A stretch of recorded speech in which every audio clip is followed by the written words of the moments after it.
A sniper and a photographer meet in a bar, neither aware of the other's occupation. They talk about how to take the perfect shot. The two men walked out of the bar. They had been making small talk when one asked what the other was doing in town. "Oh, I'm here to shoot the president," the shorter of the men said. His new friend looked slightly surprised, but eventually replied, "Really? Wow, me too. Small world, huh? Still, I guess the way this year has gone, there are going to be loads of people there with the same plan." They conferred for a minute and agreed that yes, there would be many.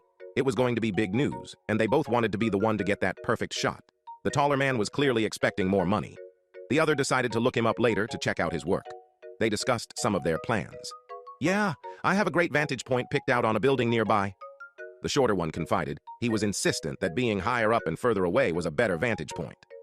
"I can shoot from there and nobody gets in my way, you see. Clear line of sight right at the guy. If you are down on the ground, there are too many people about to get in the way. Plus, it's easier to get away afterwards." "Sure, but I like being closer. It's more personal. When I take that shot, I want to be able to look him in the eyes, catch that perfect moment. The crowds don't bother me so much as long as I can take care of my equipment." They both nodded in agreement at the other's perspective. After all, both ideas clearly had their own merit. What neither realized was they were not both in the same line of work. They eventually parted ways. The shorter man heading towards the building he had indicated, and the taller man begun pushing his way through crowds, a small black bag slung over his shoulder. As the short man ascended the stairs, a large, long black case in his hand, he thought about how much easier it would be up close, without all these stairs. As the other pushed through the crowds, he could hear almost nothing against the background of cheering, jeering, and other noise. He needed to be right at the front, and this was no time for being nice to others. He was tall and quite fit, elbowing people and shoving his way without apology, leaving a trail of annoyed people behind him. A black mask covered the lower half of his face. Of course, most of the people here were wearing masks, which was a relief. The last thing he wanted was to get sick from this. The last stair climbed. The shorter man began to open up and unpack his equipment. An array of adapters and optics, clip-on attachments, etc. A small bipod which he much preferred to most other supports. He had found a broken window so he could get a nice clear shot, pulled a table up to it, and placed a plastic sheet over it before laying down on the table and setting up, pointing out of the window. Wind whistled in through the hole, and he was thankful for the leather gloves he was wearing. He had checked out this building before, and there were no regular security patrols. It had been closed for some time after the company went under. He was at the front of the crowd. The president was on stage. His press credentials had allowed him closer than most in a small, dedicated area. He wasn't as jostled here. Some elbow room. He was holding a nice DSLR with a huge lens balanced only in his hands. The others, with all sorts of tripods, laughed at him. He pulled the scarf up around his face, only the tops of his eyes poking over. His hat was pulled down low over his head. From up this high, the president looked small, but with such a powerful zoom, it would be easy. He just had to wait for the perfect moment. Maybe a heckler or protest?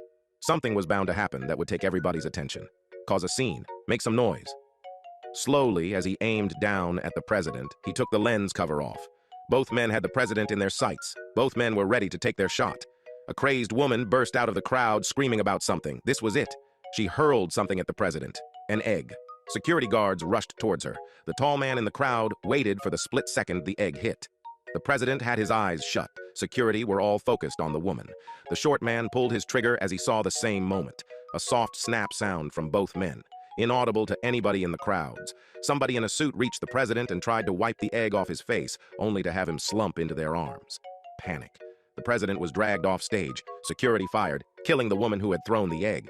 More shots rang out from the crowd and chaos ensued. The tall man turned and left, running with the crowd. The shorter man slowly packed up his gear. Slowly and methodically, ensuring everything was put away and not a trace was left behind. He rolled up the plastic sheet and tucked it away in the case, with everything else. He left too, eager to report to his employer. He was going to be rich. "Up there! I saw a reflection!"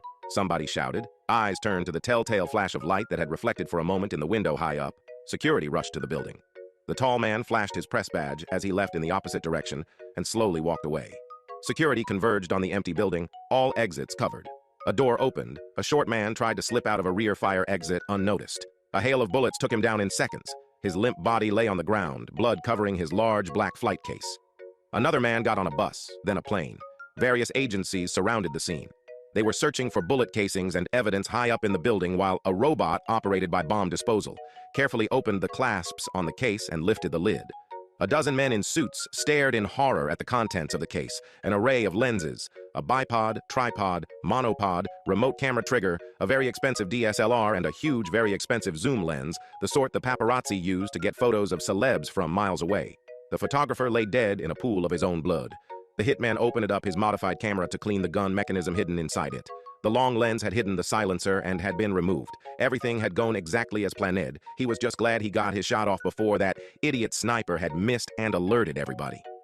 Weeks later, the most published photograph of the decade, taken by the late photographer, showed the president with egg on his face and a bullet a fraction of a millimeter away from his head.